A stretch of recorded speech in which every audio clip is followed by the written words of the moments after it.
இது ஒரு கர்த்தரால் அழைக்கப்பட்ட குடும்பமாக இருக்கிறது. இவர் தேவன் என்னுடைய தேவன் என்று நம்பி இருக்கிறார்கள். இவர்கள் இயேசுவை தெய்வம் என்று அறிந்து தன்னுடைய வாழ்க்கையை அர்ப்பணித்திருக்கிறார்கள். இவரோட வாழ்க்கையிலே கர்த்தர் செய்த நன்மைகளை நினைத்து ஜெபிப்பதும் ஆராதிப்பதும் துதிப்பதும் உயர்த்துவதும் இவருடைய ஒரு பணியாக இருக்கிறது. இவருக்கு சபை பாரமும் ஆத்மா பாரமும் ஊழியத்தின் பாரமும் இருக்கிறது. இவர்கள் மூலமாய் கர்த்தர் அநேக காரியங்களை செய்து கொண்டு வந்திருக்கிறார். ஆனாலும் இந்த குடும்பத்தின் ஜெபங்களை கேட்க கர்த்தர் இறங்கி வரும் பொழுது ஒரு மாற்றுதலை உண்டாக்க முடியாத ஒரு காரியம் நடக்கிறது.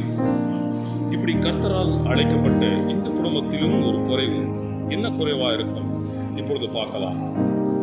தம்பதிகளுக்கு ஒரு ஆண் பிள்ளை இருக்கிறான், ஒரு வாலிப பிள்ளை. இவன் தகப்பனோடு சொல்லும் தாயோடு சொல்லும் கேட்காதவனா இருக்கிறான். தெய்வத்துக்கு பயப்படாதவனா இருக்கான். இயேசுவை புறக்கணிக்கிறவனா இருக்கிறான். உலகத்தின் பின் ஓடிக்கொண்டிருக்கிறவனா இருக்கிறான். இந்த பிள்ளையை மீட்டுக் கொள்ள யாருண்டு? இப்பொழுது அந்த பிள்ளையின் நிலைமையாவது என்ன புரிந்து கொள்ளலாமா? இப்பொழுது அந்த காணொலியை பார்க்கலாமா? இதோ அந்த தம்பதிகளுக்கு பிறந்த வாலிப மகன். இவனோட பெயரோ யோசப் என்று. ஆனா இவன் செய்வது அத்தனையும் பாவத்தின் செயல். இப்பொழுது இந்த பாவத்திலே விழுந்த இந்த சகோதரனுடைய ஆன்மா எங்க இருக்கிறது தெரியுமா?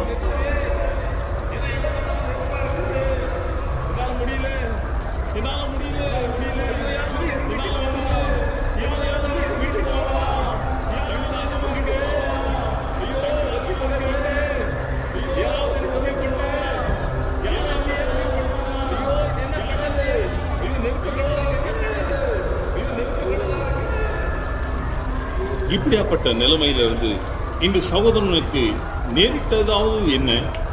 இப்படியாப்பட்ட நிலைமைக்கு தள்ளப்பட்ட இவனோட வாழ்க்கையின் வரலாவது என்ன? இது ஒரு முறை சிந்தித்து பார்ப்போமா அல்லது நேரடியாக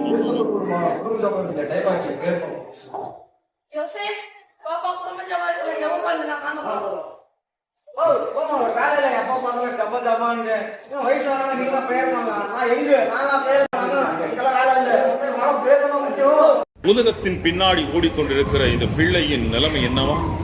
இப்பொழுது இந்த பிள்ளை இருக்கிறதான இடமோ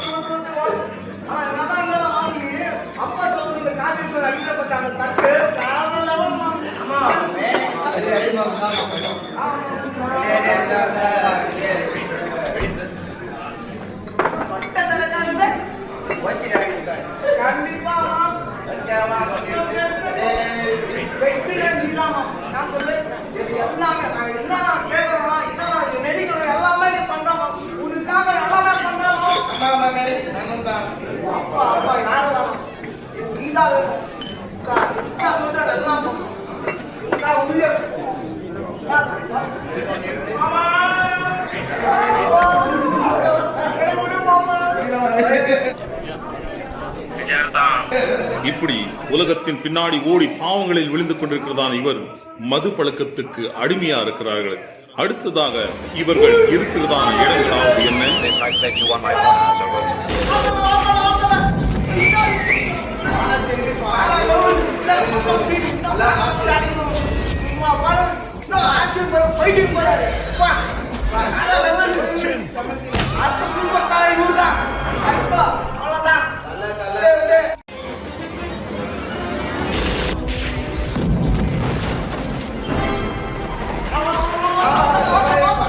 இப்படி சினிமா பார்க்க இந்த வேளையிலே யோசேப்பா இருக்கிற இந்த வாலிபனுக்கு ஒரு எண்ணம் தோன்றினது.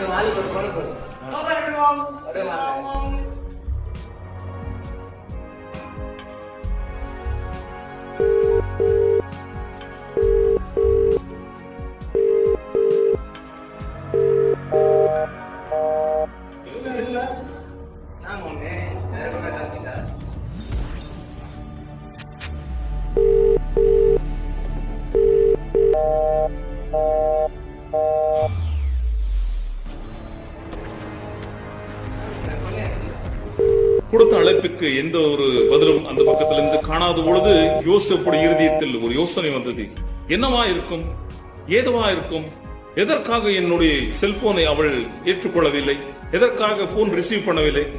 ஒருவேளை செய்யலாம் என்று அறிந்து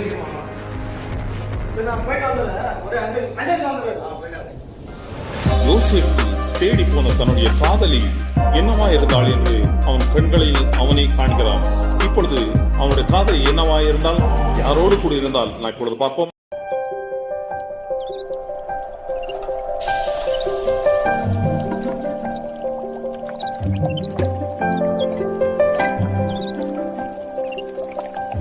யோசேப்போட காதலி நெருங்கிய நண்பனே அஜித்தோடு கூட ஒரு கள்ள தொடர்புல இருக்கிறார். ஒரு பெரிய ஏமாற்றத்தை தன்னுடைய காதலியும் தன்னுடைய நண்பர்களும் செய்து கொண்டிருக்கிறார். இந்த நிலைமையில யோசேப் இவர்களை கண்டான்.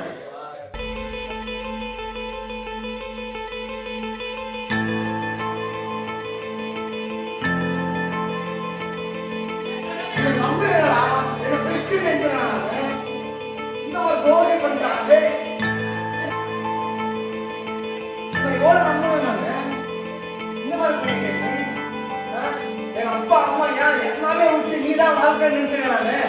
நீ இந்த மாதிரி கொஞ்சம் நினைச்சு பாக்கல.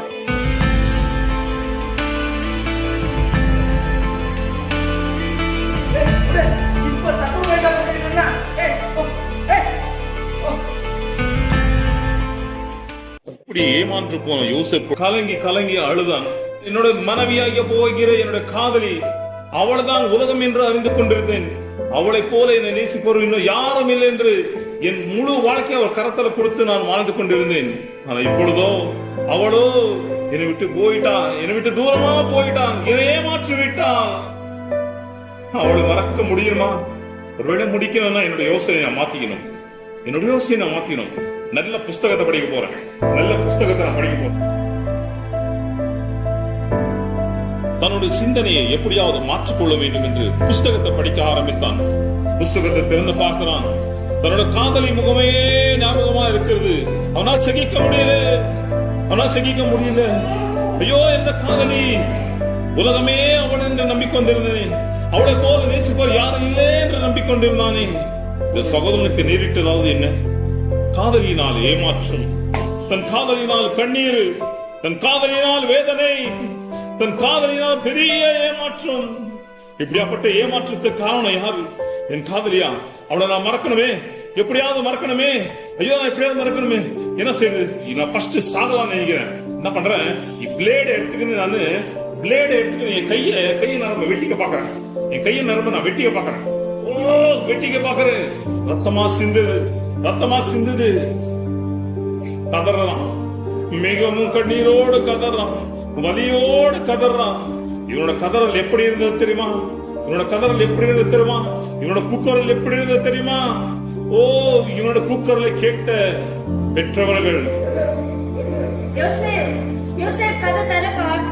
யோசேப் என்னப்பா பண்றவங்கள தரப்பா? கதை என்னப்பா சத்தம்? அது எதுக்குப்பா அப்படி அழுவுற? யோசேப், ஐயோ, என் பிள்ளைக்கு என்னாச்சுன்னு தெரியலையே.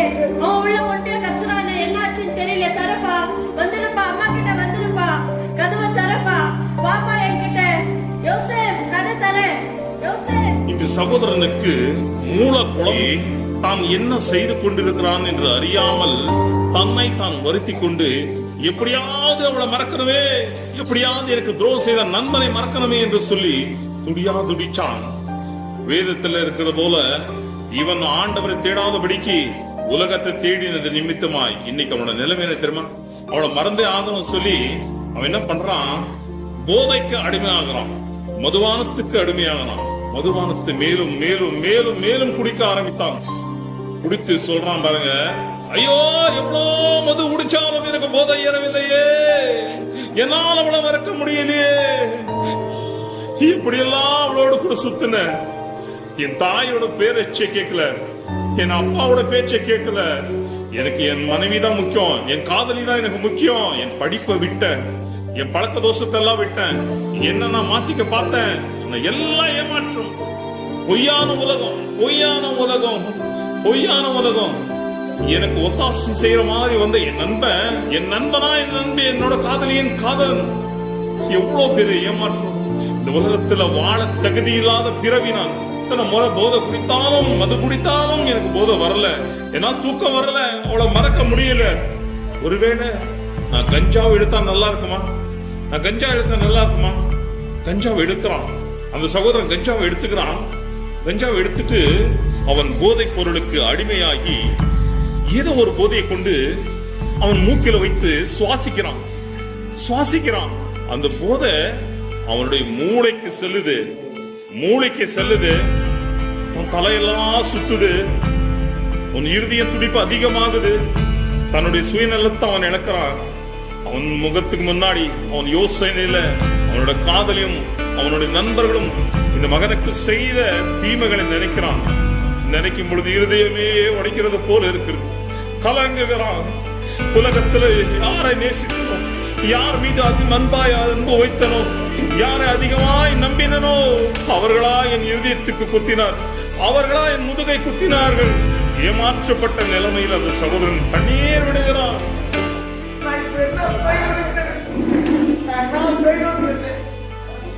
என் வாழ்க்கை எல்லாமே போச்சு.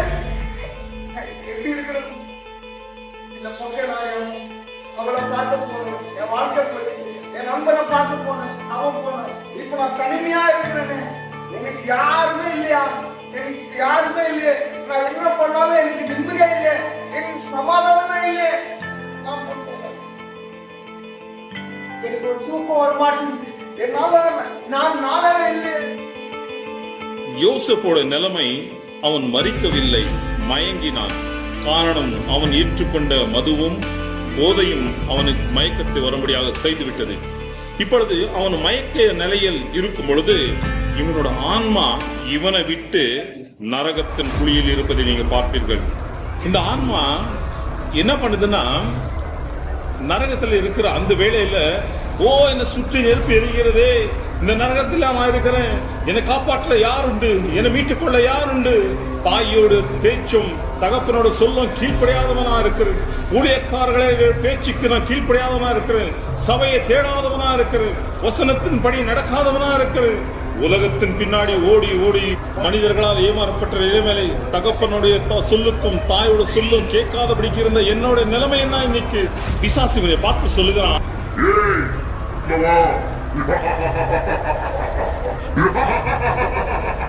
என்னை போல இந்த நரகத்தின் அதிபதி இன்னொருவர் உண்டா?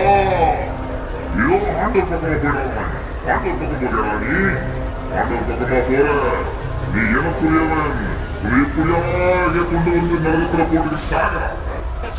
நரகத்தில் இருந்தபடியே துடிதுடித்துக் கொண்டிருக்கிற இந்த சகோதரனுக்கு ஒரு யோசனை வந்தது. தன்னோட ஊழியக்கார் சொன்ன ஒரு வார்த்தை ஒன்று, ஆபத்து காலத்தில் என்னை நோக்கி கூப்பிடு, நான் வந்து உன்னை விடுவிப்பேன் என்று இயேசு சொன்ன வார்த்தை அவன் சிந்தைக்குள்ளே நுழைந்தது. அவனுக்கு அப்பொழுது தோன்றினது ஒன்றுதான், இயேசுவை கூப்பிட்டா என்னை விடுவிப்பாரா? இயேசு என்னை விடுவிப்பாரா? இயேசுவை நான் கூப்பிட போறேன் சொல்லி கதறுகிறான். யாரும் இல்லையா? சொன்ன வார்த்தை நான் கீழ்ப்படிந்தான், இன்னைக்கு நான் இடத்துல இருந்துக்க மாட்டேன். காப்பாற்ற வர மாட்டீங்களா? ஒரு விஷயம், ஒரே சான்ஸ் கொடுங்க, ஒரு சான்ஸ் கொடுங்க.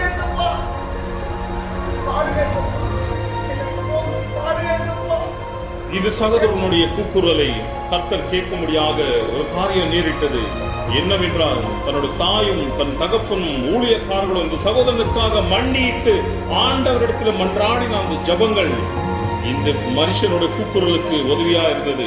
இதோ நரகத்திலிருந்து கதறதான இந்த சகோதரனுடைய சத்தத்துக்கு உதவியா இதோ ஊழியக்காரன் ஜபமும் விசுவாசிகளின் ஜபமும் தகப்பனும் தாயோட ஜபமும் தாங்கிறது. இந்த ஜபமே சத்தத்தை நரகத்திலிருந்து பரலோகத்துக்கு பக்கமாய் கொண்டு சென்றது. பரலோகத்தில் சிங்காசனத்தில் அமர்ந்திருக்கிறான பரமபிதாவின் பாதத்துக்கு எட்டினது. இதோ பரலோகத்திலிருந்து ஒரு ஒலி இறங்கியது. இதோ பரலோகத்திலிருந்து மிகப்பெரிய சத்தம் உண்டானது. நரகத்திலிருந்து ஏற்றப்பட்ட இந்த ஜபம் கூக்குரல் பரலோகத்தை அசைக்க பண்ணது. சகல சேன தேவதூதரோடு கூட பரமபிதாவாகிய பராக்கிரமசாலியாகிய சேனாதீஸ்வரமாகிய கர்த்தர் இதோ நரகத்து பக்கமாய் ஒன்று கொண்டிருக்கிறார். அழிவை தேடி ஓடிக்கொண்டிருக்கிற வாலிபனை நோக்கி இதோ ஒரு பெரிய ரட்சிப்பு உண்டாக்கும்படியாக இறங்கி வந்திருக்கிறார். சேனையோடு நெருங்கி வந்த பரமபிதாவை எல்லாரும் புகழ்ச்சியோடு மகிழ்ச்சியோடு ஆண்டவரே உமக்கு ஸ்தோத்திரம் உமக்கு ஸ்தோத்திரம் உமக்கு ஸ்தோத்திரம் என்று சொல்லி உயர்ந்த சத்தத்தோடு அவரை கனப்படுத்துவோமா. ஹalleluya ஹalleluya ஹalleluya. அன்பு தெய்வ பிள்ளையே, இந்த காணொளியில் பார்த்த யோசேப்போட வாழ்க்கையை நீங்க அறிவீர்களா? யோசேப்பை இயேசு மீட்டு கொண்டார். அவன் ஆன்மா மீட்கப்பட்டது. இந்த நிலைமையில் நீங்கள் யாராவது ஒருவர் இருந்தால் இயேசு பக்கமாய் திரும்புங்கள். இயேசு அது சீக்கிரமா வரப்போகிறார். நீ ஆயத்தமா?